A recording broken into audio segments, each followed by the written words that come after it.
welcome to another Art Toolkit demo. We're so glad to have you here and especially thrilled to be hosting Ohn Mar Win. Ohn Mar, welcome. Hi, everybody. I'm just going to take a moment to introduce you. Ohn Mar, you're a self-taught watercolor artist, illustrator, sketchbook enthusiast from the UK who believes in the joy of everyday creativity. And Onmar, you've been painting in sketchbooks for over a decade, filling more than 60 of them with everyday observations, especially food, florals, and travel scenes. And you've got a process that really emphasizes staying loose and expressive. And you shared a motto with us that I think is really sweet. Don't faff. And can you help define that for us? It is an English term. It means stop messing about, I stop think so many of just us could overthinking. like tattoo that on our foreheads when we look in the mirror. But yeah, I oh, do have it as a stamp oh, there for you go. Yeah. workshops. Or a big sign I you have hold up. I have stamped it on my face. I love it. I love it. And you're also an educator. You've shared your passion for art with thousands of students around the world to build their confidence with loose watercolor and on-location sketching. And we're just so excited to get a chance to explore that with you today. And I forgot to introduce myself. My name is Maria Coriel Martin, and I'm the founder of Art Toolkit. And this is such a delight for me personally to have you here and all of you here with us as our community. I've got my palette and some of my paints, and I'll be sketching along. And Onmar, can you just share a little bit of your background before we dive in of what led you to this path of becoming a painter? I'll give you the really short story. I used to be an editorial illustrator and a greetings card designer for Hallmark, but then I had children and then I took 8 years out. And I realized my time was so precious. I needed to do the things that I enjoyed, and which was food illustration. And so I work with a lot of brands here in the UK and internationally, actually. Um, Public supermarkets. I've Hmm. done stuff for them, and I got into sketchbooks just to get away from my computer. And I had really young kids then, and it would be painting a Lego figure to what was growing in my garden to what I picked up at the supermarket that day. It was very mundane, Hmm. Hmm. but it taught me a lot about watercolors. And um, I am self-taught. I know people find that hard to believe, but I'm just very um, doggedly determined. Yeah, persistent practice. I mean, it's that Yes. practice you talked about filling your sketchbooks, and that builds up over time of finding what resonates or works well. Yeah. And it sounds like, I mean, you'd create these watercolors now that for me like emanate joy and some spontaneity and color. And do you want to share a little bit more? I can turn things over to you. Yeah. Well, if you can take do are you on my Yeah, here's your deck. overhead? Oh, here we Yep, go. there we go. Can And I'll just everybody see this? yes. And I just So want to this mention is to everyone watching live that I am also keeping an eye on the chat. So if you have questions at any pop them in. I'll do my best to get to them because we're just so excited to have you here live too. I'll keep this real quick. As I still work as a food illustrator, and this is just some of the products that I managed to grab before I came on air. So this is a cutting board, and these are some part of a large range with a Japanese manufacturer with healthy fruit and vegetables for party paperware. So that's one side of my business. So it's all food related, and these are the tiny sketchbooks that I keep when I go, well, daily. But this one particular one was in Barcelona, and Hmm. this is I should have shared the photo, like in the Sagrada Familia. I had it all clipped together like this in amongst the crowds. I love your use of color and just that. Yeah, you really capturing the scene, but that looseness, and it's so personal. It's colored pencil and watercolor pencil. So I use a lot of contrast to, yeah, this was actually done at the dinner table while we had tapas, but I use contrast a lot to, I'm kind of a lazy sketcher. And even though I would have used, that it was a sunset when we arrived at this little beach town, um, it's very impressionistic. Well, I think that's a challenge to that question of what to leave out. And sometimes when you're on site, it's a matter of time. But I just see a really lovely use of white space in your work too. Yeah, what again? I I like to say I'm lazy. I can't be bothered to fill up the white space, so I leave it like that. I don't believe it. I think you've got some intuition there. And you sometimes I use this texture in the background, sometimes I don't, but it comes through and it just creates this kind of drama, and I just work with it. And again, it's due to my laziness. It just means that I can just paint on top. So is that a watercolor sort of base you're painting first and then letting it dry? That would have Ink? been probably ink, Mhm. maybe. It could have been acrylic ink, but it just means that because I work with values more than I work with sort of realistic colors, it really helps. What else have I got here? See, that's a little bit more realistic because I was sat on a beach. But we are going to start on the demo part now. Is that okay? Though I've got one question, and I Oh, just want to sure. highlight what you just said too, is working with values more than realistic colors. And I know as an artist myself, an educator, value, that idea of seeing the lights and darks is just such a key skill. And I love that that's a foundation of your work. And that with the values nailed or dialed, that you have so much freedom within color and can Yeah. play. And I just think that it's fascinating to see how far you can push it. So I think you can see, there are no pink rocks in Croatia that look like opera rose. And it's all done with darks really to give an impression that this was a pool, and it was surrounded by trees.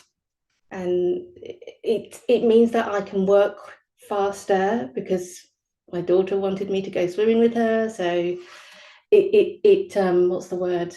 It serves a purpose to work this loosely because this is from Poznan, because often I have to deal with my kids, Hmm. not Hmm. so young kids. And Omar, we've got a And I think that's question. about it, really. I don't know if there's any more here, but We've it got a might be question about your because, sketchbooks, if you've got a preferred sketchbook or just oh, experiment. these are the Hahnemullers. I often use, they're just really convenient. It's just nice for the way that I work because it can accept the watercolor and it doesn't warp too much because I do work very much wet on wet, and Mhm. it's smooth enough to add the colored pencil on top. So it is just a preference. I have tried other sketchbooks, but I get funny about the weight of the paper, especially if I'm carrying this around all day. I don't want it to be heavy. Yeah, yeah, yeah. We're Hanamula fans as well. And oh, thank you for sharing your sketches with us. They're vibrant and I just think yeah, excited to see what you're sharing on another scale too with our fruits and vegetables. Right. Oh, I'm not going to use the sugarcane paper yet, but are you able to share in the chat the image of, it's a lot of green vegetables? Yep, I'll share that. And these are also all available in the description. There's a link in the Oh, description of our video. fantastic. But I'll pop this into the chat for everyone following along the vegetables on the cutting board. So this paper that I'm using is just printer paper, and we're going to do shape and value studies, which are not sexy, but they are so important. You know, this is maybe not Instagrammable, but it's so, so important. So a value study is basically, I'm going to do a version, because you see all these greens, Hmm. but then I duplicated that image. This is on my iPad, and I turned it into black and white. And now you can really see, yes, they were greens, but look at how dark some of those are. Like the cucumber's really dark, and the edges of the lime, and the shadows inside the bunch of grapes and stuff. And we're going to do a really quick study. I would suggest, this is my very loved and well used art toolkit that went all around Europe with me in the summer. And I think I'm going to use, let's just get some water in there. I'm going to use, this is the Payne's Grey. You can use a brown or a indigo or a dark green. And I'm going to do a value study of this piece in about 10 minutes, hopefully, maybe less. Hmm. And it's a study, and people may be confused, especially if you maybe hadn't gone to art school or come from that type of training. Studies are just test pieces or warm-up pieces. So if I look at this, the darkest parts are those two cucumbers, and often people are very afraid of going that dark. So in terms of pigment, you have to use a fair bit. And I'm just gonna, these are just studies. I'm just gonna get those cucumbers in real quick. And if you look carefully, the cucumber behind it is really, really dark, and darker than the one in front of it. And this is the sort of things that um, you have to, you notice the more you do it. And just next to it is those two limes, and one is definitely darker than the other. And I think I'm going to have to water down my paint, because that lime is really, really light. Even though you go back to this color version, it's like, but yeah, but it's green. Like, no, if you look at the value, it's really, really light. And you can glean so much information from doing these type of studies. Now we've got this sliced apple up against that lime, and it's lit, the whole area behind it is really, really dark. So I'm actually going to fill in all the area around it, really. And I'm just plotting things out really, really quickly. I don't know if sorry if this is too fast, but Oh no, this is terrific to see how you work. And I mean, I think value exercises are some of the most foundation. oh, for sure, for I sure. love that you're using a big brush too. It looks like it's Yeah, a quill that holds, is it a softer bristle that holds a lot of pigment? it is a soft bristle, and it's mainly just because of the way that I work with a lot of pigment, and I let the pigments flow on the page. And it means that it encourages that. I'm just going to fill in this area just to the upper right of So if you look at this version, it's tricky to work out what's going on. You just think, oh, it's brown. The slab it's on is brown. But if you look at this version, it's actually really, really dark. And you've got another slice of apple. Um, Sorry, I may be talking too much. I'm just going to paint. Sometimes my brain short circuits when I try and paint and talk. Is that one of your paintbrushes, Onmar? Yes, it is. It's by a British manufacturer, Pro Arte. I'd been using quill brushes since COVID, and because I almost don't know how to just use a normal round brush anymore, or it just doesn't do what I need it to do. So um, I'm very much into this. Is just the zero. I go up to much bigger, so it comes in a set of four. Oh, we've got. Hold on, I mustn't miss out that apple. And again, our brain tells us, oh, it's green, it's green. No, let's just dial it back and just take a look at the shape. And where it meets the stalk, about there, it's actually really dark. I love this emphasis on shape. You're not worrying about them looking exactly like a cucumber or an apple, but just the Yeah, it focus on takes shape and away a dark. lot of the pressure, Hmm. and from what I gather talking to my students and my Patreon, there's this, I have this limited time. It has to look amazing in one sitting. I don't have time to, do a bad piece of art because I've wasted my time. But I think you were saying before, it is so foundational and long term. It's very much an investment in your own creative practice. Kind of flexing a muscle to get to know it and practice the seeing. Absolutely, absolutely. Nothing is wasted. I have pieces that I just go over and over and over. I'm not sure about this celery stalk. I think it's the wrong shape. I think it's a bit longer. Yeah, it probably comes up to about here, and there's some more leaves. And I'm just going to quickly, I don't know how many minutes it's been, but I'm almost done.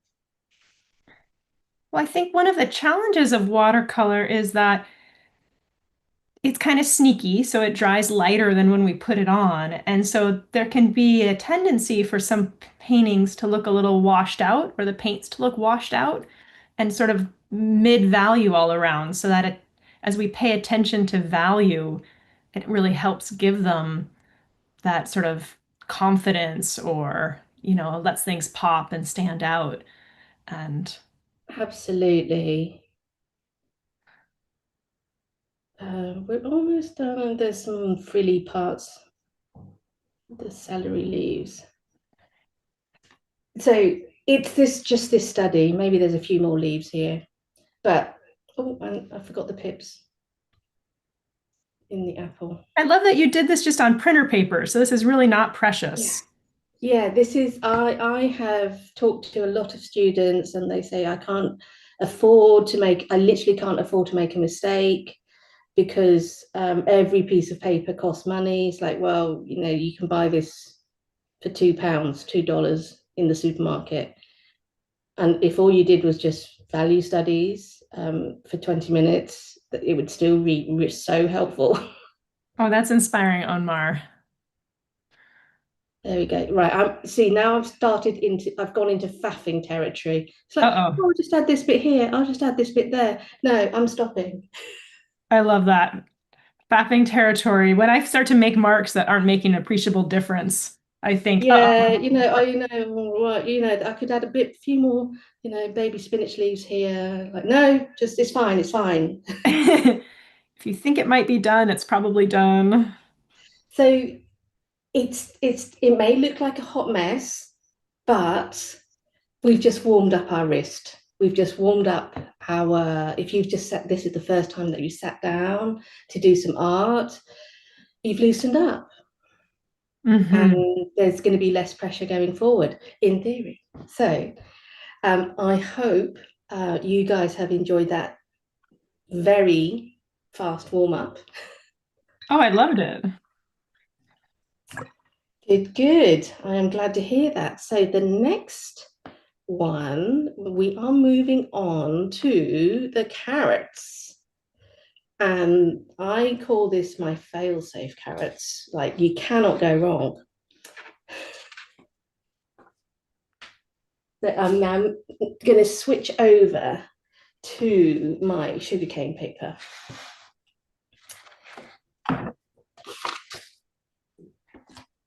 Let me adjust slightly so you can see my whole page.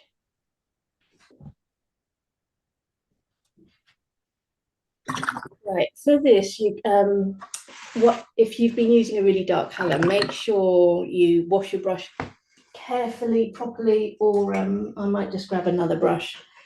Yeah. And I'm going to use my studio watercolor set because my art toolkit one it's very autumnal because that's what I've been doing out and about. So this first carrot on the right is your basic yellow. I'll just make a tiny, slightly cleaner part of this palette. We're just going to use a lemon yellow. But with this, it is, if you notice the shape of this, yeah, maybe I have a tiny bit of cadmium Would you yellow. mind lowering your iPad just a little bit so we can see a bit more of the reference image too on your screen? Oh, you know what would probably work is if I put the iPad to the side. Oh, How's that that? looks lovely. Yes. And you could even raise your paper up a bit more now too and move your pocket palette. Yeah. And then we do have a couple questions about the sugarcane paper, and I haven't used that myself either. Can you share briefly what you like about it or if you notice some different qualities from it? This is so it's 70% sugarcane fiber and 30% cotton. I don't tend to use 100% cotton. I I find that the pigments do not spread enough for my liking with 100% cotton. They tend to just absorb nicely. So there's times when I may use 100% cotton, but the sugarcane is also this one is gummed. So this is for more sort of formal pieces. Otherwise, it's the Hahnemuhle sketchbook. And this just behaves how I want it to behave. Mm-hmm. I sound like such a hard taskmaster. No, I think it's worth investing in like a good brush, good pigment, and good paper because sometimes our basic frustrations with watercolor can come from limitations of the type of supply we use. Yeah, I tend to have different grades of paper, like the printer paper, and Hmm. I don't know if I've got it to hand, but I also have a Dala Rowney, which is just cellulose paper. Hmm. And that's again is the next step up for testing. And this one is a bit more special. Hmm. All So right. So it's I wouldn't use, I mean, if you want, guys, you can just use printer paper for this if you really wanted, because a lot of this is just brush control. So I'm going to start. You can do it the other way around, but I just have a preference for starting with a really low pressure, and this particular carrot kind of bends, and as it does so, I am increasing the pressure. And this is one of the I know you can do this with a round brush, and so the can does the camera pick that up? yes.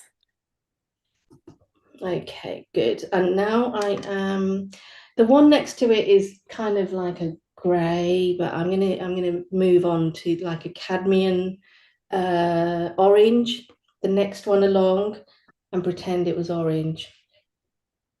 And this is another thing that people say, can you do that? Yeah, I make things up all the time because often it's your sketchbook, and you get to decide how you want to fill it up.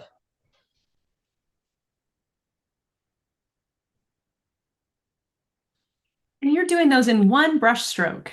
Yeah, it's all brush control. Um, I'm just actually the shape wasn't quite right for me. And now we have to look at this carrot. The third carrot along is this burgundy purpley color, and if you've got a purple, that's great. If you've got a basic watercolor set, it's I would suggest an ultramarine. Is this ultramarine? Is that indigo? No, I think it's indigo. You're going to have to use two cool colors. This is what I've learned in my experiments. Oh, I hadn't activated it. So ultramarine is relatively, oh, I don't know if it's hot cold. I can't remember. Warm. But I'm going to add some alizarian crimson, and this will give you a pretty decent purple. There you go. And just seeing, I am mindful that the orange one that I just painted like a minute ago isn't quite dry, and I don't really want it to touch. Otherwise, we are going to muddy up the colors. Hold on, let me get my brush in there. And it's not quite straight, but I'm just going to decrease the pressure. That could do better shape here. Oh, you might be able to hear fireworks in the background where I am. So I'm just going to drop in a little bit more alizarian crimson just here and here. And I can see that with your brush fairly wet, you've got a nice lot of water still on your paper on that, Yeah, allowing you that freedom to add some more color to mix it wet and wet in. yeah, I really encourage that. And while we've got the purple or dark red, or I'm going to move on and add this other carrot, which was a few more carrots along. It's got a kink in it, which is kind of cute. And it probably comes down a little bit further. And this one is there was less pigment on my brush, so it's already drying out. So if I want to be mindful, I need to drop in some other pigments at the top. It's just that little bit darker, so I'm just going to add in a little bit more of the ultramarine, probably in this one as well. And I wonder, Um, Onmar, we did a value study in the beginning. Do you have any tricks for paying attention to value when you're just looking at something straight on with color? So, um, something from real life, or here we're just working from the color image. well, my trick is to use your phone to turn it into black and white. That is like the cheats method. The other method is to half close your eyes, and so there's less light entering your eye, and you're able to see values much better. It is a trick. I didn't know how to do that for the longest time, but it gets easier. The more you do it, the easier it becomes. There's actually two carrots. I'm going back to my orange carrot. However, this one is really orange. I've just touched burgundy carrot. And you can see the colors are just starting to sort of mingle. I don't want it to do it too much. However, I am mindful this particular carrot is that much brighter. So I'm going to add some vermilion just on a tiny amount on the left-hand side. And there's a carrot directly underneath it. So I'm going to add that now.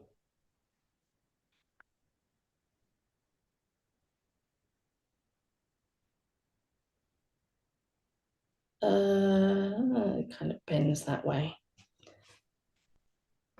Oh, Okay. Nora, do you have a Nice. watercolor paint brand preference?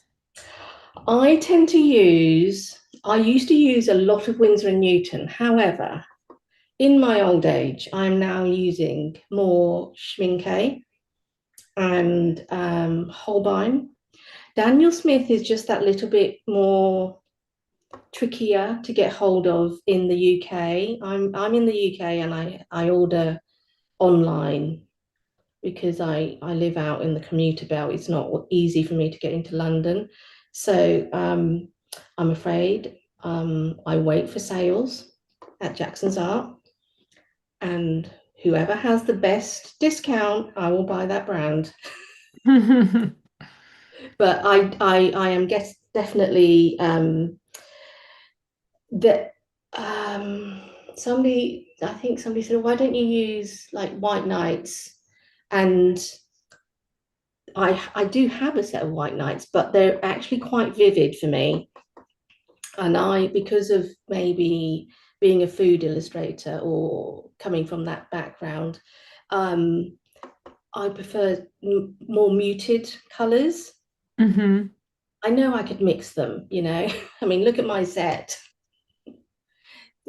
Apart from like permanent green, the rest are relatively muted. Mm-hmm. And I only got the permanent green because I was doing more landscapes this summer.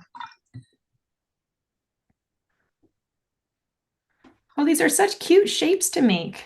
They are, and they don't have to be straight. I like, it's good that they're a little bit wonky. And we've got a question from someone watching saying, my spacing and sizing are all off. Do you have any advice for a beginner? I think kind of looking at the layout. Um, What I would say, if we had longer, I would have done a value study of this first, mhm, even two, just so that you get used to doing that type of stroke. And so again, this is something that you don't see on social media because I'm a food illustrator for major brands. I I haven't got any to hand. I will draw the same cucumber slice literally 40 times, and I'll present it to them. Which cucumber slice do you like? mm, So it's just over and over, and they've got their. I know we're talking about a, a paid brief, but there's there's nothing wrong with repeating something over and over again. That's the only way that you learn, and that's to keep my hand in to be at this level of food illustration. I have to come up with the goods on time. that's just such a good reminder. And I think it's something we don't often see from artists is that high degree of practice. And I know personally, I might paint the same studio painting multiple times. Do it once, okay, that was learning. Do it again. And Exactly. use both sides of paper, or I love your approach for printer paper. And I see your practice is reflected in the confidence you have with your brush strokes. And this is such an abstract subject you've chosen, but you've Yeah, created these just yeah. expressive, colorful carrots. How are we doing for time? Because I just want to show you the value study for this. Let's say I Yeah, just want to show you, I think like we're okay. literally, how easy it could be. if you are worried about spacing and whatnot, I'm just going to show you side by side. Just practice this, literally just practice, increase the pressure and start again. And then add a little wiggle to it. And then add a bit more pigment in the next version. And let's do a thinner carrot. Brush And it can be that control. easy. Yeah. And I know it's not sexy and you wouldn't see it on social media, but very important. Let's make practice sexy. I think it's wonderful. So we're coming up to the last few carrots. I'm just going to do them so quickly because I want to get to the green tips, tops even. So this last carrot that I painted in was, I really diluted it down. And I'm just going to add 3 more carrots. Let's do a And these are those three little orange ones on the right. yeah, Yeah. one there. And let's add a really bright one here. And then I'm going to dilute this yellow one, the water down, the wash, sorry. And this one is almost straight. And it bends around like that. And you can see I've been mindful not to let them touch too much. And that's, you can swap that around. I could have let them touch a lot more, but it also depends on timing. I don't know if I can make, I've just put my hand in it. Oh, Oh, that happens. I don't know if I can encourage these two colors to mix, but you won't know exactly what's going to happen until they dry. So now we're going to go to the green, and this is really fun as well. So I'm going to use a lemon yellow with maybe an olive green, and these are just super fast. And again, I'm going to work relatively fast because I want to go back in a few moments to drop in some other green pigment and let them mix on the page. So maybe I'll do these. This is just an impression. I cannot possibly recreate what's really happening in that photo. Reminds me of your sketches where you learn to leave some white space that it's just impossible to do everything. So you're getting that Yeah. in. So you can use, I'm going to use maybe some of the olive green with, I've got some perylene green, just a touch. And I'm just going to drop that. I don't know if you saw that. Maybe I'll drop a little bit more. Um,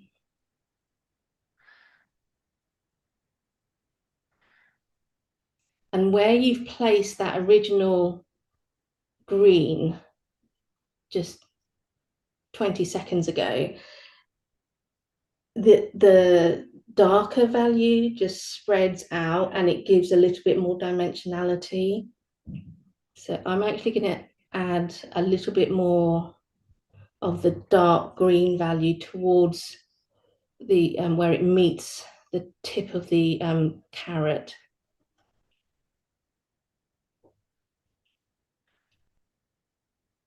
And don't think too hard about these. I mean, they're going all over the shop. That's an English phrase. They're going everywhere. Little trust in the beauty of the paint. I'm just going to water down some of this as well.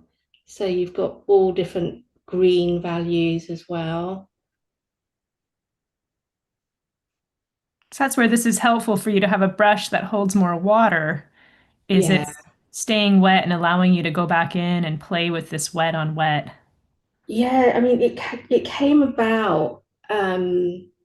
I was basically drawing, picking weeds with my daughter, or wildflowers, weeds, whatever, on during the walks we were allowed to take during the COVID lockdown, 2020. And I really wanted the greens to mix more. And so my brushes were getting bigger and bigger. They were going from like a round brush, number 12, and then number 14, and then number 16. And it's like, oh, I need to be able to hold more pigment. And I happened to have a Chinese calligraphy brush. Hmm. And I was like, oh, this is it. Like, Hmm. where can I find more things like this? And I researched it, and I realized, oh, there's this thing called a quill brush. And I was a convert.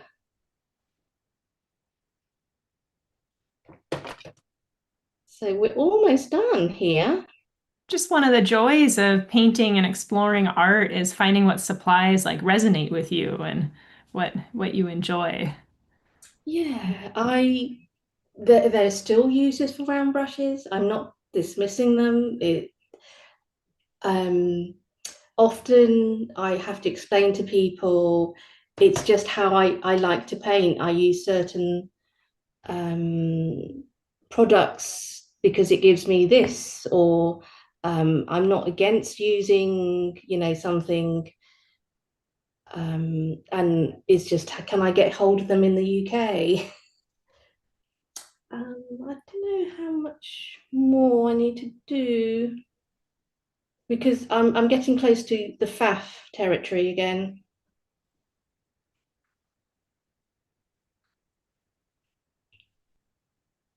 Because I Thank you for didn't teaching want me a new to. word today. So I think I'm kind of done now. It's very impressionistic because I trust my viewer, if there is a viewer, to work out what's going on. They are recognizable as a bunch of carrots. How's that? It's lovely. You've got a range of value from the greens and the carrots and confident brush strokes.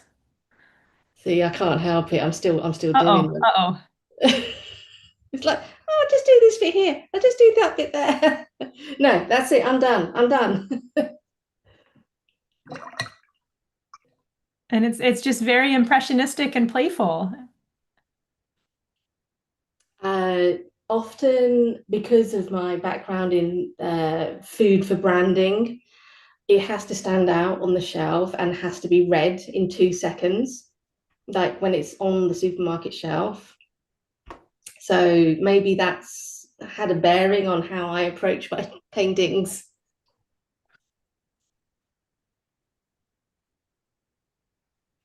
Okay, so now we are going to move on and do the all over version. Well, not all over, Oh my part of goodness. it. Maybe this central section. And I'll put a link to that in our chat. And oh, you're gearing us up to a more complex. This is how I tend to structure my classes. I start you off nice and chilled and easy, and it gets progressively more.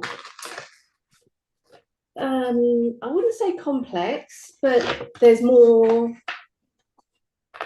factors involved.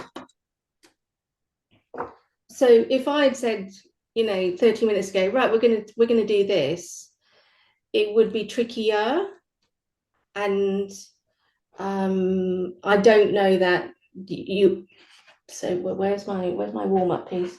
Oh, so in the last 35 minutes, you've done a value study, just warm up. You've done a slightly more advanced warm up, and now we can look at this, which is more involved.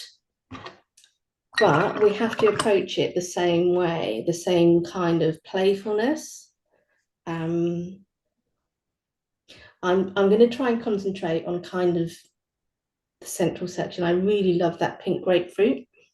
I think I need to clean my palette a tiny bit. You're out a little mixing space. Me too. So I should have used 2 jars of water, but I'm not going to get up now. So this pink grapefruit is probably vermilion. So I'm just going to use a fairly light wash with a tiny drop of pink. And so this is the fleshy part. And leave a bit of white space for the sort of the pith part in the middle.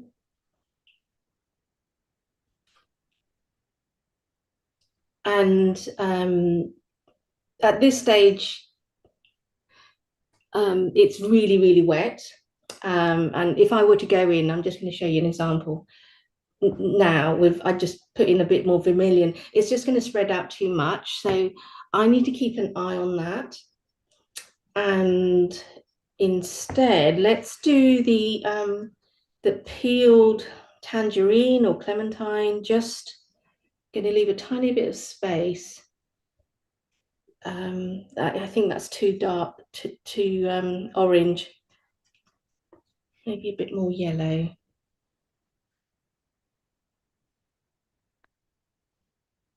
And we're still just dealing with shape at the moment. That I learnt from, I don't know if Liz Steele, I've taken her courses, and she calls it first pass and second pass. And so I'm Mm-hmm. just dealing with the first pass at the moment, and it's so easy to just keep on working, but I need them to be at a certain stage before dropping in more pigment. So I'm going to go on to the kiwi. So I need a sort of burnt sienna with some of the orange and And that what we're doing here touches. doesn't feel so different from that value in the beginning, just with color. Sorry, what? Sorry, Oh, what we're doing now does not feel so different from that first sketch, the value sketch. You're just doing this? similar big shapes, confident Yeah, this marks. is I I think people start tightening up as soon as color is involved. And I have to remind them, like, I took you through a certain process because I needed you to sort of understand what's at work here. So I'm just, there's another kiwi just to the other side of that clementine. I'm keeping an eye now that the original grapefruit that I started off with, this segment seems to have dried quite nicely. So I'm going to drop in a bit of pink and orange just there, just bump up that section and it'll cast a nice sort of glow. Maybe down here as well, or maybe that's a bit too much. Oh, I've done it now. And while I've got this. What was the last color on my brush? All right, wash my brush. There are 2 lemons. One is really near that. Oh, no. Ooh, must have still had green on my brush, which happens. Right, let's wash that a bit better. Again, this is just a shape. Got your lemon there. It's almost like a positional. That's your basic lemon, and it's just reserving that space. And you've got a lemon slice happening about here. When I say positional, it's roughly where it's supposed to sit. We are going to return to that. And I do like what shall I do? Grapes or the green things? Oh, let's do green. So I'm talking about the lime. So maybe a sap green with a bit of the lemon yellow. So we have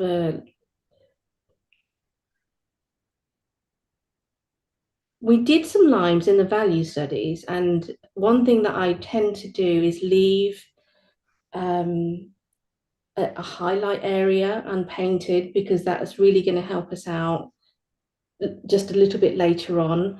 It's slightly merged, the green and the yellow kissed, let's say.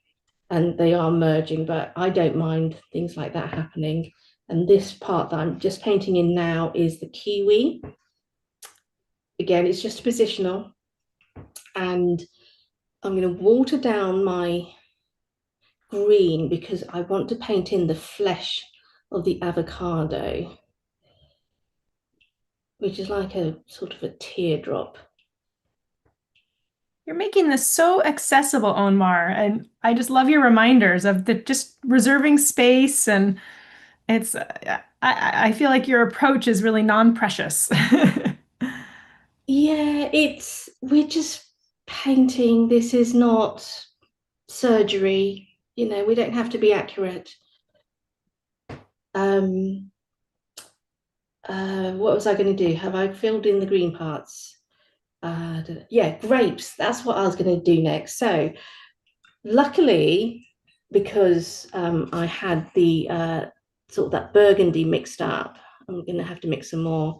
It was the alizarin and the ultramarine. Oh, that's a bit dark. Oh, it might still be all right. So we've got grapes. Oh, that's probably something before I forget. Remember to leave a tiny highlight if possible. That will really, really help.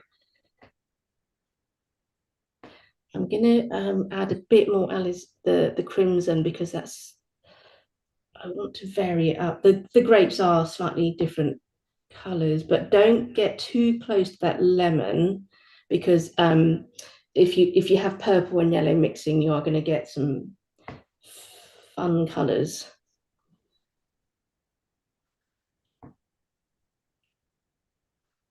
And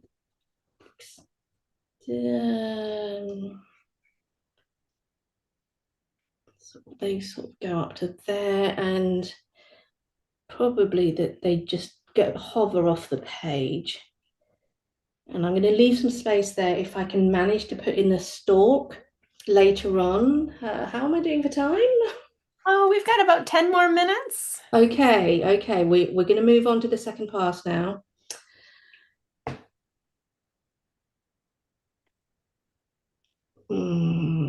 I'm just, while I've got this purple on my brush or burgundy on my brush, I'm just going to add those. There's a smaller bunch of grapes just above the lemon. So let's add that.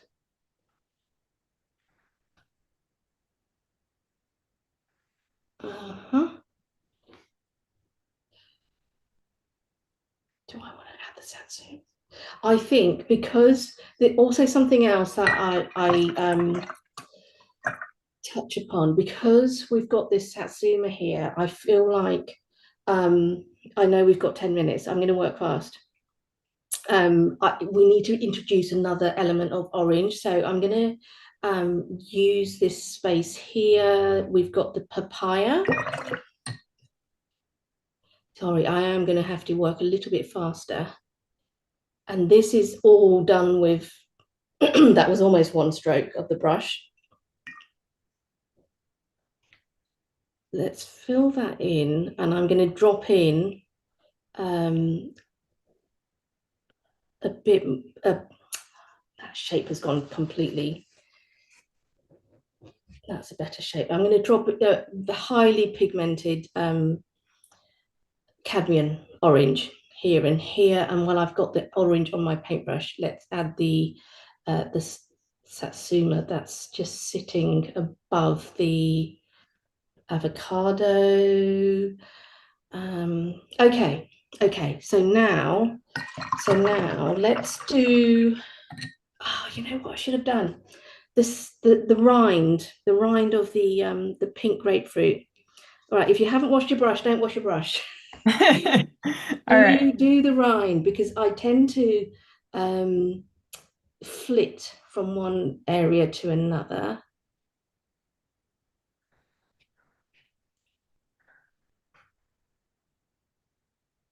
And this it also helps you from stopping you from overworking in like by sort of fixating on one area too much. Actually, you know, while I'm here, I'm going to mix up a vermilion with some tiny bit of that sienna. And I'm going to try and make the, I don't know how dry that is. Let's see what happens. Oh, might be a little bit too early, but if the camera's going to pick you up, I'm trying to add the segments to this peeled version here. I really love that in addition to simplifying shape, you're simplifying color. It feels really playful to me that things don't have to be just a perfect match or like the exact gradient, but just getting the ideas and the lights and the darks. And it's really fun, Omar. Oh, I am glad. I am really glad. It might be my illustration training as well because you can still recognize, with packaging, you might get like purple apples, like purple skinned apples, but you will still recognize them as apples because of the shape. Hmm. Um, all right, stop talking, stop talking. Right, let's go back to the skin of the kiwi. And this is now the second pass. The kiwis, I'm just giving it a little tap. They are a tiny bit damp, but they're not going to react too much. And I've just increased the pigment. So this is burnt sienna. And I'm just introducing the skin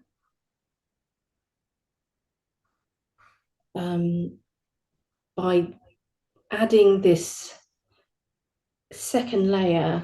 You're now able to add a tiny bit more dimensionality, a bit more information. I'm trying to think where else is brown. I think we're done with the brown. So let's move on to the green. And yeah, let's use sap green. Because I don't want to muddy my colors too much. And I'm going to add it's a perylene green. And so I'm going to use that for the, oh, that's a little bit too much. A little bit too dark. That's all right. I saved it in time. I love that your quill brush has a sharp enough point for you to go in and do your detail work too. Yeah, that's another reason why I use them. Depending on the angle and the pressure, I can I'm using the same green. No, maybe I should add a tiny bit more brown to do the skin of this kiwi fruit. And this is just pressure as well. And while I have this green, let's do the skin of this avocado. So mix up a tiny bit more burnt sienna and let's get this avocado skin in. And it's a little bit bumpy up the top, comes back round.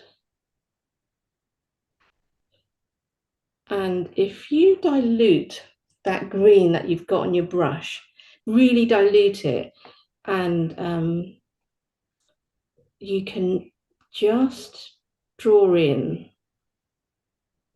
the impression of this where the stone would have been in the avocado. I think I need to mix this part of the lime a bit better. It's not quite working out. Oh, they're And all starting to pop more off your page, Onmar. yeah, yeah. So people say, oh, so do you always use wet on wet? It's like, no, I have to use wet on dry as well, or wet on damp. Um, there's I think people get confused, but you say you really love using wet on wet. Yeah, I do, but you still have to sort of wait for areas to dry, otherwise it will just become this sorry mess. Onmar, as you're wrapping in these final details, can you talk a little bit about all the wonderful things you're up to? I know you've got like a new class, a YouTube channel, you have your brushes. Can you share with everyone watching ways to stay connected with you and follow what you're doing? Sure. So I have classes on my own website. I've just launched one last week, and it's called Watercolor Made Simple, a beginner's guide with fruit and vegetables. And so it's where I explain things like warm and cool colors, using like the carrots that you just saw, similar to the carrots that you just saw, or water to pigment ratio, where we paint coffee cups using different strengths of pigment. And so I'm trying to explain theoretical stuff, but the vehicle that I'm using is fruit and vegetables, and I think that just makes it a lot more relatable. I was trying to remember back to when I started with watercolor.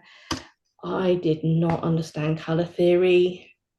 It was really, really tough. So I hope that by creating this class, it's a lot, because I know about fruit and vegetables, I can explain it in a way that hopefully makes more sense. Otherwise, I've also got a Patreon, and this month we are going to have an art challenge, which is more fruit and vegetables. So it's actually a 6-day art challenge. So it's 3 fruits, 3 vegetables, but it's going to take place over 14 days because we are really, really busy people. And to Hmm. do like even a 5-day challenge in 5 days is like, oh my gosh. So I always enjoy those. Oh, this all sounds so fun and so supportive. And so, for those of you watching who've enjoyed this fruit and vegetable exploration, we'll be sure to have everything linked to in the description of this demo to follow along. Thank you. And the last bit, I could faff for another 15 minutes. We need to include the dark seeds of the kiwi and the papaya.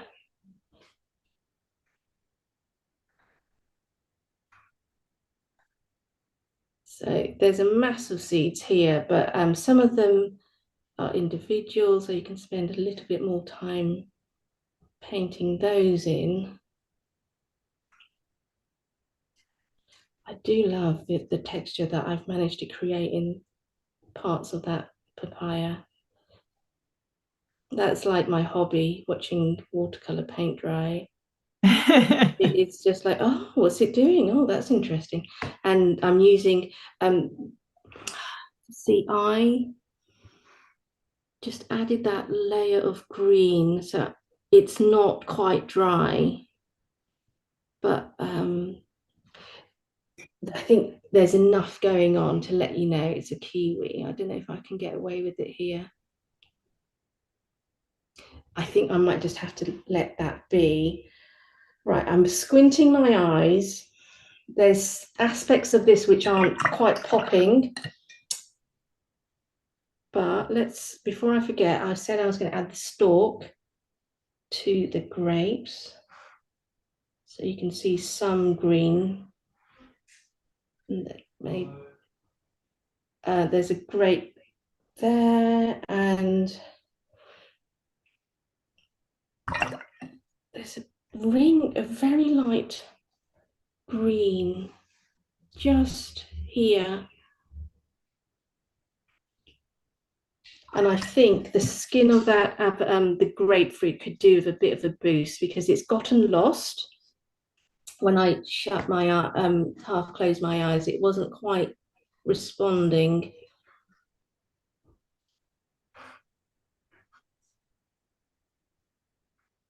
And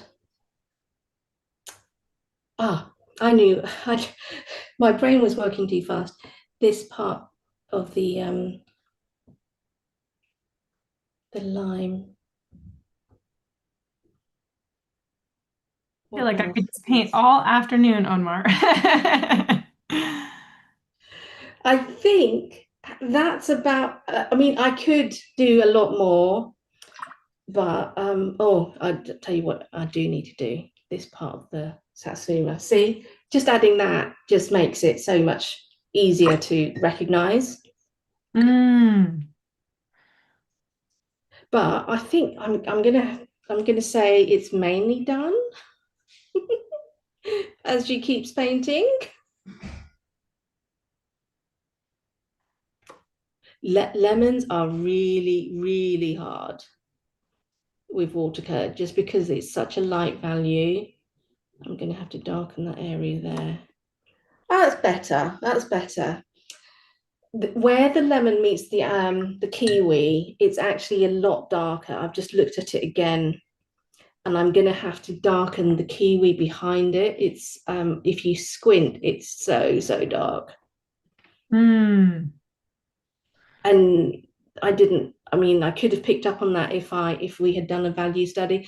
We could have done so many different things in our little session today. It's just merged into the lemon. If I quickly pick up that excess pigment with, there we go. Oh.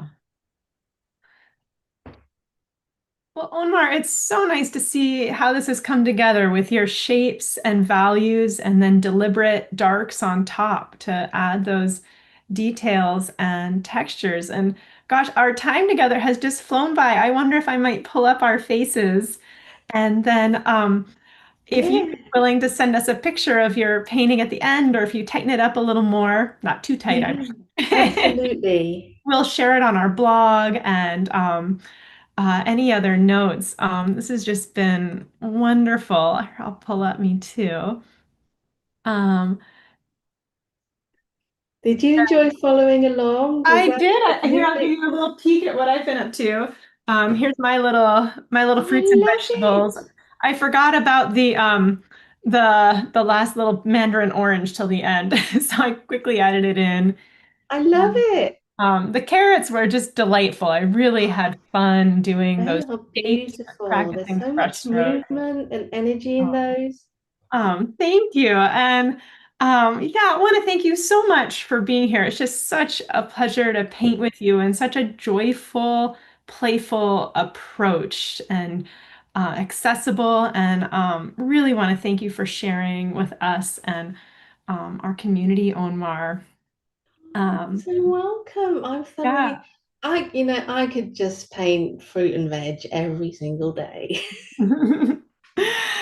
Well, I look forward to keeping in touch. Everyone watching, we'll have this replay up soon for you to revisit. We hope you can reach out and connect with Onmar's work. Onmar, we're going to have to keep you in mind for maybe wrangling you into some other Art Toolkit things. It's just been I so fun think to have I've you. already been wrangled. Yeah, well, want to wish you all just a joyful, colorful rest of your day, and thank you for being a part of our creative community. Oh, thank you. Have a great rest of the day. Thank you. Bye, everybody.